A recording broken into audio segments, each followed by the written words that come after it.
नमस्कार, मैं पुष्पलता। आज मैं आपको श्री नागार्जुन द्वारा लिखित निबंध हिमालय की बेटियां पढ़ाने जा रही हूँ। हमारे देश में नदियों को माँ मानने की परंपरा काफ़ी पुरानी है, किंतु यहाँ पर लेखक ने उन्हें एक नए रूप में देखा है, वर्णन किया है। उन्हें किस किस रूप में देखा है, आइए स्वयं ही देखते हैं।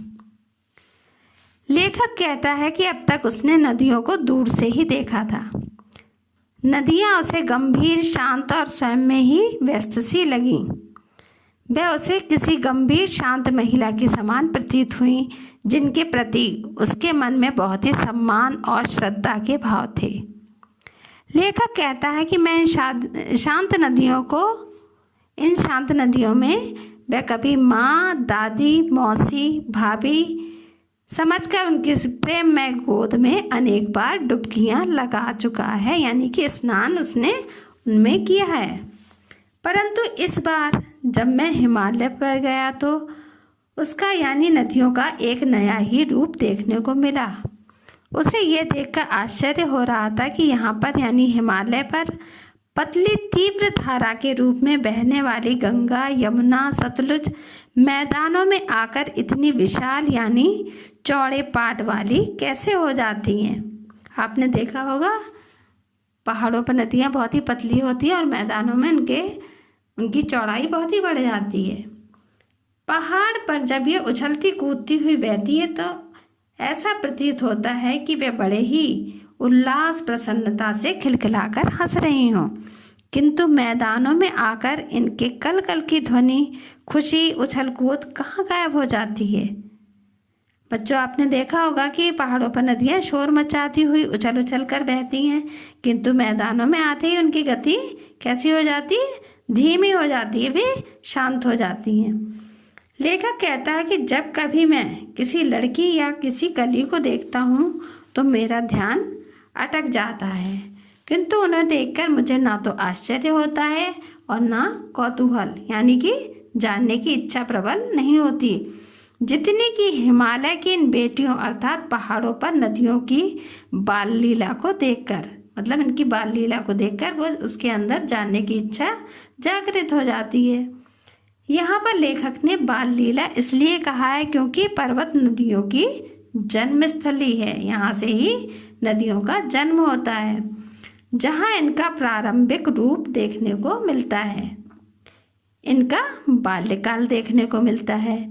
यहाँ इनकी गति इतनी तीव्र होती है कि ऐसा प्रतीत होता है कि वे कहीं पहुँचने के लिए आतुर होकर, व्याकुल होकर भागी जा रही हैं। वह कौन सी जगह है जहाँ उन्हें पहुँचने का उद्देश्य है, मतलब कौन सी जगह है जहाँ वो पहुँचना चाह रही हैं कि वे अपने जन्मदाता, उसके जन्मदाता कौन है, विशाल पर्वतराज, और अपने पिता विशाल पर्वतराज का भरपूर प्यार पाकर भी इनका हृदय प्यासा है। वह कौन है जो इनकी अतृप्त प्यास को तृप्त करेगा, प्यास को मिटाएगा। जहाँ पर ये अपनी बाल लीला करती हैं वहाँ बर्फ़ से ढकी पहाड़ियाँ, पौधों से भरी घाटियाँ, पहाड़ों के ऊपर की समतल भूमि, हरी भरी घाटियाँ होती हैं। घाटियाँ जानते हैं, दो पहाड़ों के बीच के स्थान को घाटियाँ कहते हैं।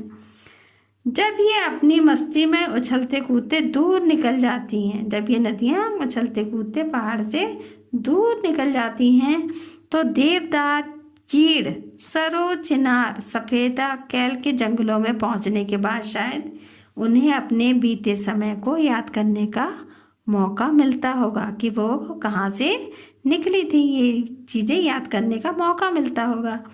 लंबे समय से स्थिर खड़ा वृद्ध हिमालय अपनी इन बेटियों के दूर निकल जाने पर सिर धुनता होगा, यानी कि पछताता होगा।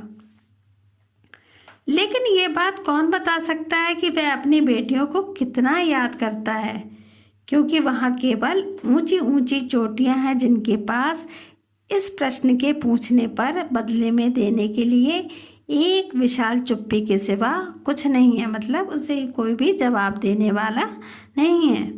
सिंधु और ब्रह्मपुत्र हिमालय से निकलने वाली दो महानदियाँ हैं, जिनके नाम के साथ ही रावी, सतलुज, व्यास, चेनाब, झेलम, काबुल यानी कुंभा, कपिशा, गंगा, यमुना, सरयू, गंडक, कोसी, ये जो हैं ये हिमालय से निकलने वाली नदियां हैं। तो इन्हें बताया गया है हिमालय की छोटी बड़ी बेटियां। इनमें कुछ नदियां बड़ी हैं और कुछ उनकी सहायक नदियां हैं। तो ये हिमालय की छोटी बड़ी बेटियां नज़रों के सामने दिखाई देने लगती हैं। देखा जाए तो सिंधु और ब्रह्मपुत्र स्वयं में कुछ नहीं है। उनका जन्म दयावान हिमालय के द्रवित होने, उनकी सह्रदयता से हुआ है। कि ये नदियाँ अपने आप में क्या हैं, कुछ नहीं है। इनका जन्म किससे हुआ है? हिमालय के द्रवित होने के से, उसकी सहृदयता से हुआ है। उसके हृदय में एकत्र प्रेम से हुआ है। जो उसके हृदय में बर्फ के रूप में प्रेम एकत्र हुआ है, उससे हुआ है। उसने बूंद बूंद कर इकट्ठा किया है। उस प्रेम को उसने कैसे इकट्ठा किया है? बूंद बूंद करके। उस बर्फ को यहाँ पे बताया गया है कि वो उसका प्रेम है, जिसे उसने बूंद बूंद करके इकट्ठा किया है। वही एकत्रित प्रेम की बूंदें, वही प्रेम जो है बूंदों का रूप लेकर दो महानदियों के रूप में समुद्र की ओर बहता जा रहा है। लेखक समुद्र को नदियों का सौभाग्यशाली पति बताता है, जिसे पर्वतों के राजा हिमालय की इन दोनों बेटियों का हाथ पकड़ने यानी पति कहलाने का सौभाग्य मिला है। लेखक कहता है कि जिसने नदियों को शांत भाव से मैदानों में बहते देखा है, वे शायद इस बात को समझ सकें या ये कल्पना कर सकें कि ये गंभीर, शांत, संस्कारी स्त्री के समान लगने वाली अपने बूढ़े पिता हिमालय की अंतरस्थली गोद में छोटी बच्चियों के समान कैसे किलोलें करती होंगी, कैसे खेलती होंगी। माता पिता की गोद में निर्वस्त्र होकर खेलने वाली अबोध, जो कुछ भी ना जानती हो, ऐसी बालिकाओं का रूप पहाड़ के रहने वालों के लिए भले ही, मतलब जो पहाड़ में रहने वाले हैं, उन्हें भले ही आकर्षित ना करता हो, उनका ध्यान ना खींचता हो, किंतु लेखक को उनका ये रूप इतना लुभा गया कि वह जन्मस्थल, मतलब जन्मस्थल क्या है, जहाँ से नदियों का जन्म होता है, उसमें यानी कहाँ, हिमालय को ससुर और समुद्र में समा जाने से विलीन हो जाने के कारण उसका यानी हिमालय का दामाद कहने में कोई संकोच नहीं होता। यहाँ पर जो लेखक है वो हिमालय को ससुर बताता है। किसका? समुद्र का। समुद्र क्या है? उसका पति है। तो पति दामाद कहलाता है, आपको पता है, दामाद कहलाता है ससुर का। और जो पिता होता है उसको क्या कहते हैं? दामाद ससुर कहता है। यानी कि यहाँ पर हिमालय ससुर है और समुद्र दामाद है।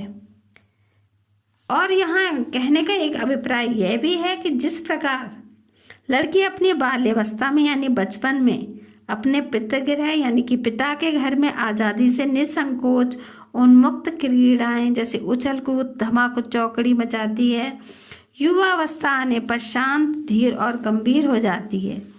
पति के घर जाने पर एक नए वातावरण में अपने आप को उसके अनुकूल बना लेती है। कहाँ उसका जन्म होता है और कहाँ उसका अंत। उसी प्रकार उसका जीवन चक्र इन नदियों का है। जिस तरह का जीवन एक स्त्री का होता है, उसी तरह का जीवन चक्र इन नदियों का है। हिमालय की चोटियों से उछल कूद, कलकल की ध्वनि से बहने वाली नदियाँ मैदानों में आकर शांत भाव से बहती हैं और अंत में समुद्र में मिलकर अपने अस्तित्व यानी कि अपने रूप को खो देती हैं। समुद्र से मिलन कर उसी में समाहित हो जाती हैं, विलीन हो जाती हैं, उसके रंग में रंग जाती हैं। मेघदूत संस्कृत के महाकवि कालिदास की प्रसिद्ध रचना है, जिसमें अपनी प्रेमिका के वियोग से दुखी यक्ष बादलों को अपना दूत बनाकर भेजता है और अपने दूत से कहता है कि वेत्रवती यानी कि बेतवा नदी को उसके प्रेम का बदला अपने प्रेम से देना। तुम्हारी प्रेयसी यानी प्रेमिका तुम्हें पाकर अवश्य ही प्रसन्न होगी। अब यहाँ समझने योग्य बात यह है कि नदी और बादल का क्या प्रेम संबंध रहा होगा। ये तो सभी जानते हैं कि बादल का निर्माण किससे होता है, जल से, नदियों के जल से होता है। वह इस प्रेम का प्रतिदान यानी बदला कैसे दे सकता है, यानी कि बादल अपने प्रेम का बदला किस तरह दे सकता है, तो इसका उत्तर होगा वर्षा के द्वारा, जल रूप में फिर से नदी में मिलकर, यानी कि वो फिर पानी का रूप धारण करके अपनी प्रेमिका से मिलेगा। बादल अपनी प्रेमिका से कैसे मिलेगा, वर्षा के द्वारा जल रूप में गिरकर। यह प्रसंग जो मैंने अभी आपको बताया, यह प्रसंग लेखक को इन गतिमान नदियों को देखकर याद आया कि संभवतः महाकवि कालिदास जी को भी नदियों का सचेतन रूप अर्थात नदियों को जीवंत रूप में, स्त्री रूप में वर्णन करना पसंद था, यानी कि उन्होंने भी प्रकृति को जीवित रूप में, एक स्त्री के रूप में वर्णन करना पसंद किया था। लेखक कहता है कि यदि कोई भी नदियों को पहाड़ और समतल मैदान में अलग अलग रूपों में देखेगा तो वह इसी नतीजे पर पहुंचेगा कि मतलब उनका दोनों का रूप बहुत ही भिन्न होता है। प्रसिद्ध साहित्यकार काका कालेलकर ने नदियों को लोक माता कहा है। लोक माता अर्थात संसार की माता। ऐसा उन्होंने इसलिए कहा है क्योंकि नदियाँ किसी माता के समान ही सारे संसार का पालन पोषण, भरण पोषण करती हैं। जल के बिना जीवन नहीं है। जिस तरह माता निस्वार्थ भाव से संतान का पालन करती है, उसी भांति नदियाँ हमसे बिना कुछ लिए हमें जीवन देती हैं। लेकिन यहाँ लेखक कहता है कि हम उसके इस रूप से मतलब माता बनने से पहले यदि बेटियों के रूप में देखें, माता तो कहते ही उसे, लेकिन अगर उसे बेटी के रूप में देखें तो क्या परेशानी है। यहाँ लेखक माँ के परंपरागत रूप से हटकर नदियों को और भी रूपों में देखने को कहता है। वह कहता है कि यदि हम नदी को प्रेयसी यानी प्रेमिका के रूप में देखें तो कैसा रहे, जो अपने प्रिय समुद्र से व्याकुल होकर मिलने जा रही है। इसी के साथ साथ लेखक कहता है कि ममता भरा एक संबंध और है जिसे नदियों से जोड़ा जा सकता है, वह है बहन का। अनेक कवियों ने नदियों का उल्लेख बहन की तरह किया है। ऐसी ही भावना लेखक के मन में भी जगी। वह तिब्बत के थोरलिंग की बात है। लेखक का मन नहीं लग रहा था, तबीयत कुछ ठीक नहीं थी। वह सतलज नदी के किनारे बैठ गया। दोपहर का समय था। वह नदी में पैर लटकाकर बैठ गया। थोड़ी देर में उस पर पानी का ऐसा असर हुआ कि उसका तन और मन प्रसन्न हो गया और वह गुनगुनाने लगा, गा उठा। जय हो सतलज बहन तुम्हारी, लीला अजरज बहन तुम्हारी, हुआ मुदित मन हटा खुमारी, जाऊं मैं तुम पर बलिहारी, तुम बेटी ये बाप हिमालय, चिंतित पर चुपचाप हिमालय, प्रकृति नटी के चित्रित पट पर अनुपम अद्भुत छाप हिमालय, जय हो सतलज बहन तुम्हारी। इसका अर्थ कुछ इस प्रकार है कि सतलज बहन तुम्हारी जय हो। हे बहन, तुम्हारी लीला बड़ी ही आश्चर्य में डालने वाली है। मेरा मन मुदित यानी कि प्रसन्न हो गया और जितनी भी खुमारी अर्थात आलस्य था, ये जितना भी मेरे अंदर आलस्य और नशा था, वो खुमारी जो थी वो हट गई। मैं तुम पर न्यौछावर हो जाता हूँ। मैं तुम पर न्यौछावर हो जाना चाहता हूँ। तुम बेटी हो और हिमालय तुम्हारे पिता हैं, जो तुम्हारी चंचलता को देखकर चिंतित हैं, किंतु फिर भी मौन है। प्रकृति रूपी नटी अर्थात प्रकृति नित्य अपने रूप बदलती है और प्रकृति के सुंदर चित्रपट पर हिमालय की अपनी अनोखी अनुपम छाप है, यानी उस जैसा और कोई नहीं है। हे सतलज बहन तुम्हारी जय हो। ये वीडियो यहीं पे समाप्त होती है। धन्यवाद।